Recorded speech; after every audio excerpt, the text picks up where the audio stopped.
A free title iron started at 0. No backlinks, no age, nothing Google had any reason to trust yet. And if you're building a keyword list for a brand new domain using the same playbook you'd use on a site that's been indexed for 3 years and sitting on a few hundred referring domains, you're going to waste months chasing terms you were never going to win. I've done exactly that. I've had a writer spend a full week on a page that sat on page 4 for a year because I picked the wrong term for where the site actually was. I run a handful of sites across a few different niches, and every keyword list on every one of them started with me sitting at a blank spreadsheet, not an agency handing over a list they charged 5 figures for and calling it strategy. I eat the cost when I pick wrong, because it's my content budget and my writer's week that gets burned when a page never moves. So this isn't a theory post dressed up as advice. It's the actual filter I run every new keyword through before anyone touches it, built after wasting enough time to finally notice the pattern. Search engines don't rank pages in a vacuum. They rank a page against every other page trying to answer the same query, and a big chunk of that comparison comes down to trust the domain and page have earned through links, engagement, and time. A brand new site has none of that yet. It's that the pages already sitting on page 1 for most the decent terms have years of accumulated signal. A brand new page simply cannot match on day 1, no matter how well it's written. That means the keyword difficulty score you see in Ahrefs or SEMrush or whatever tool you're running is really 2 numbers mashed into 1. How hard the term is for an established site with real links behind it, and how hard it is for a site with nothing behind it at all. Those are not the same difficulty, not even close. A term that reads as medium difficulty for a site that's 5 years old with a real link profile can be effectively closed off to a brand new domain for a long stretch, even though the tool never says so directly. I stopped treating authority as some mystical score a long time ago. In practice, it's a proxy for 3 concrete things: how many other sites have actually linked to yours, how consistently the site has published without long dead gaps in the archive, and whether any page on the site has a track record of holding a ranking once it gets one, instead of spiking for a week and sliding back out. A brand new domain fails all 3 every single time, and there's no way around that at the start. That's the honest starting condition, and once I frame it that way, keyword selection stops being about what has the best search volume and turns into a narrower question. What can a page with none of those 3 things realistically compete for right now, with the domain sitting at 0? It's a smaller question than most people want to ask when building out a fresh site, because the honest answer is usually smaller and less exciting than the keyword list they walked in wanting to build. I still put difficulty numbers when building a list, and I'm not telling anyone to ignore the tool entirely. It's a useful first pass filter for cutting the obviously unwinnable terms, the ones sitting at 70 plus with 10 major brands filling the results page. But I don't trust the low end of the scale either, because difficulty tools estimate off the backlink profile of pages already ranking. And they miss things like brand recognitions, content depth across a whole domain, and whether a topic rewards an established name over just having a decent page. So the tool gets me a short list, not a shopping list. From there, I open the actual results page by hand for every term I'm seriously considering and look at what's genuinely sitting there.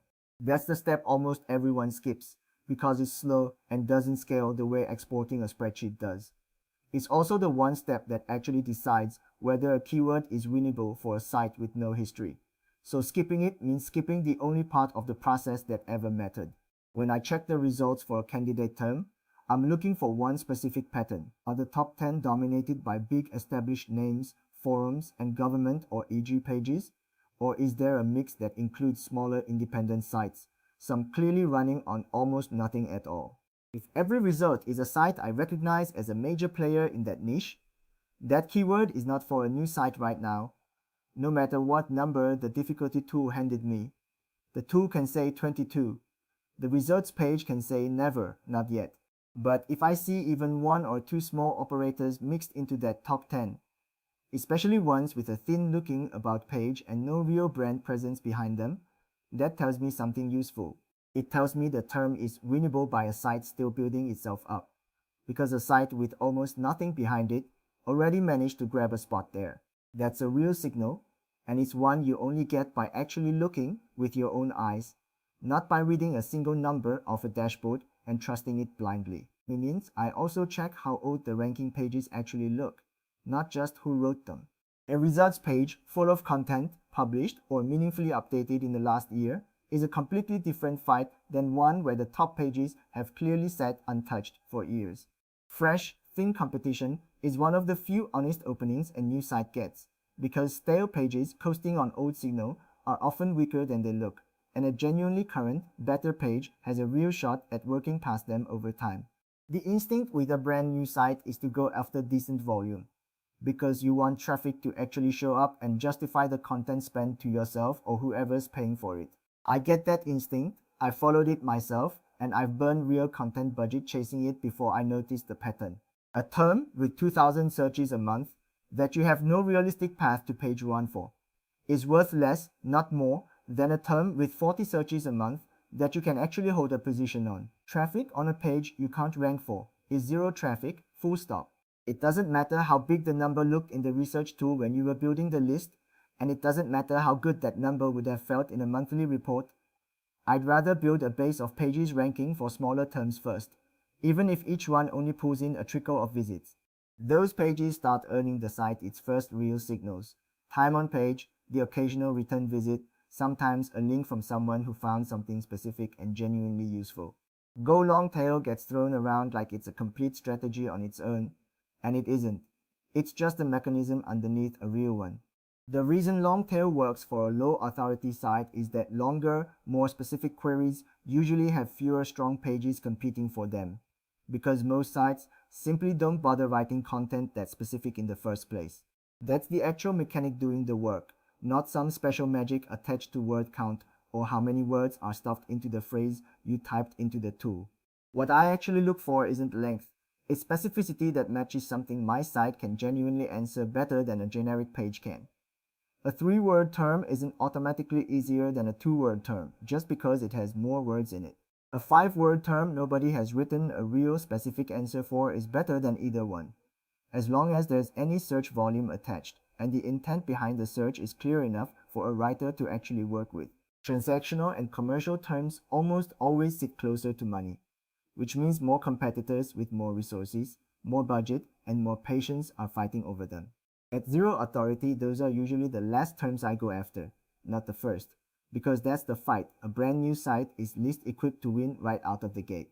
Informational terms, especially ones tied to a specific problem or edge case, tend to carry less commercial pressure and leave more room for a new page to actually slot in somewhere real. I still map out the commercial terms early on because I want to know where the site is eventually headed and what the whole content plan is actually building toward. I just don't send a brand new domain's first content budget at them, because that's the fastest way to burn early writing hours on pages that sit still and never move. The commercial terms become the real target once the site has a run of ranking informational pages backing it up and giving it something solid to stand on. The way I actually structure all of this is a ladder, not a flat list sorted by volume. The bottom rungs are narrow, specific, lower volume terms with visibly weak or thin competition sitting right there on the results page.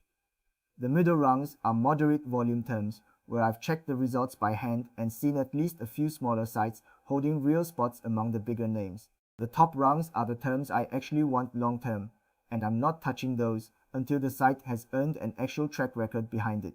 Every keyword that makes it onto the plan gets slotted onto a rung based on what I actually saw when I manually checked the results, not just the number a tool spat onto a spreadsheet somewhere. It's more work per keyword, I won't pretend otherwise, because opening 10 results pages by hand for every candidate term takes real time out of the day. But it's also the entire difference between a content plan that produces pages ranking inside a reasonable window and one that produces pages sitting invisible on page 4 for a year straight. I stopped trusting difficulty scores as a final answer a long time ago. They're a filter, not a verdict. I stopped picking keywords off volume alone, because a big number attached to a page nobody ever sees is worth exactly nothing. And I stopped assuming that because a tool labeled a term low competition, it was actually low competition for a site carrying zero history into that fight. None of those habits cost me nothing to unlearn either. They cost me real content and real time before the pattern got obvious enough to change. What I do now is slower, and honestly a lot less exciting than pulling a big keyword list and feeling like you've already got a plan sorted. But it produces pages that actually show up where people can find them, instead of sitting quietly on page 4 collecting nothing. Small, specific, honestly assessed terms first, checked by hand every single time before they make the list. bigger terms only once the site has actually earned something real to compete with, no matter how tempting that big volume number looks, sitting there in the tool. If you want more of this, I've put together step-by-step playbooks with the actual numbers pulled straight from the sites we run ourselves, not some polished agency case study dressed up to look like proof of something it never actually did. The full playbooks and the tool tests are all over at thisodesk.com, so go take a look. And if this was useful, stick around and subscribe for more of it.